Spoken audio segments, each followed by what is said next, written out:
श्रीमते रामानुजाय नमः। श्रीमद्भागवतम्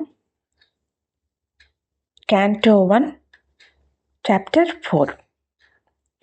व्यास उवाच इति ब्रुवाणं संस्तूय मुनीनां दीर्घस्त्रीणां वृत्तकुलपतिसुतं बह्वृषशौनको ब्रवीत्। सूतमहाभागवत नोपतताम्बर कथां भागवतीं पुण्यां यत् आह भगवान् शुकः कस्मिन् युगे प्रवृत्तेयं स्थाने वाकेन हेतुना कुतः सञ्चोदित कृष्ण कृतवान् संहितां मुनिः। तस्य पुत्रो महायोगी समधृन्निर्विकल्पः एकान्तमधिर्मुनित्रो कूटो मोट इवेयति।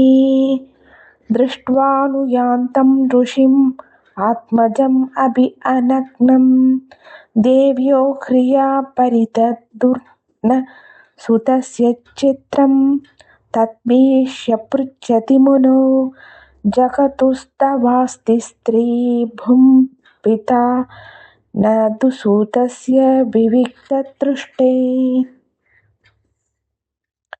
कथम् आलक्षितभौरैः सम्प्राप्त गुरुजाङ्गवान् उन्मत्तमूक जडवत् विचरन् गजसाह्वये।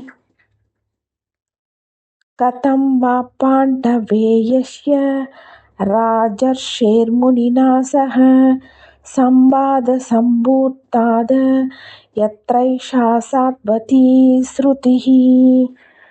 शको दोहनमात्रं हि गृहेषु गृहमेदिनाम् अवेशते महाभागस्तीर्थी कुर्वंस्तत् आश्रमम्। अभिमन्युसुतं सूत प्राहुर्भागवतोत्तमम् तस्य जन्म महाश्चर्यं कर्माणि चक्रिणीनः सस्मरात् कस्य वाहेतो पाण्डूनां मानवर्धनः प्रायो भविष्टो गङ्गायाम् अनातृयादिराश्रयम्। नमन्ति यत्पादनिकेतम् आत्मनः शिवाय हानियद्धनानि चत्रवः। कथं शवीरश्रीहम् अङ्गतुस्त्यजां युवैषधोत्स्रष्टुम् अहो सहा शुभिः। शिवाय लोकस्य भवाय भूतये य उत्तमश्लोकपरायणा जना जीवन्तीनात्मार्थम् असौ पराश्रयं मुमोच निर्विद्य कुतः कलेवरम्। तत्सर्वं न समाचक्ष्व पृष्टो यत् इह किञ्चन मन्येद्वां विषये वाचां स्नातम् अन्यत्र छान्दसात्। परावरज्ञः सरुषि कालेनाव्यक्तरंहसा युगधर्मव्यधिकरं प्राप्तं भुवि युगे युगे। बौद्धिकानां च भावकानां शक्तिह्रासं च तत्कृतम् अश्रद्धधानान् निःसत्त्वान् दुर्मेधान् ह्रसितायुषः दुर्भगांश्च जनान् वीक्ष्य मुनिर्दिव्येन सशुषा सर्ववर्णाश्रमाणां यद्यौ हितम् अमोघदृगः। साधुर्गोत्रं कर्म च्युतं प्रजानां वीक्ष्य वैदिकं व्यदधात् यज्ञसन्तत्यै वेदम् एकं चतुर्विधम् ऋक्यजुस्सामथर्वाख्या वेदाः चत्वार उद्धृताः इतिहासपुराणं स पञ्चमो वेद उच्यते तत्रर्कवेदत्तरफैल श्यामगो जैमिनिकविः वैशम्पायन एवैको निष्णातो यजुषामुतः अथर्वाङ्गिरसाम् आसीत् सुमन्तुर्दारुणो मुनिः इतिहासपुराणानां पितामहो महर्षणः त एत ऋषयो वेदं स्वं स्वं व्यस्यन् अनेकथा शिष्यैः प्रशिष्यैस्तच्छिष्यैर्वेदास्ते शाखिनो भवन्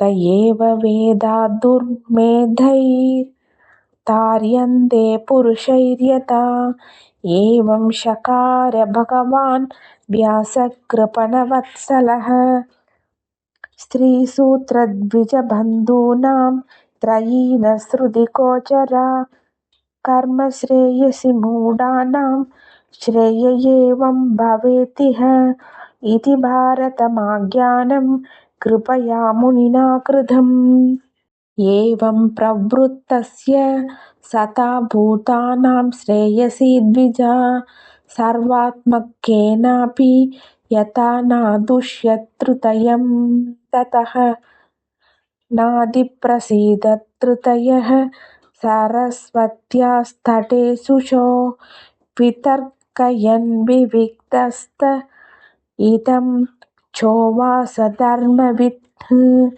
कृतवर्तेन हि मया छन्दांसि कुरवोऽग्नयः मानिता निर्व्यलीकेन गृहीतं चानुशासनं भारतव्यपदेशेन हि आम्नायादश्च प्रतर्चितः दृश्यते यत्र धर्मादि स्त्रीसूत्रादिभिरभिभूतः तथापि पदमेतैह्यो हि आत्मा सैवात्मना विभुः असम्पन्न इवापादि ब्रह्मवर्चस्य च तमः किं वा भागवता धर्मा न प्रायेण निरूपिताः प्रिया परमहंसानां त एव हि अच्युतप्रिया तस्यैवं किलम् आत्मानं मन्यमानस्य कित्यतः कृष्णस्य नारदोऽप्याकात आश्रमं प्राक् उदाहृतम् तम् अभिज्ञाय सहसा प्रत्युत्थायागतं मुनिः भोजयाम् आस विधिवन् नारदं सुरभूजितम् श्रीकृष्णाय नमः।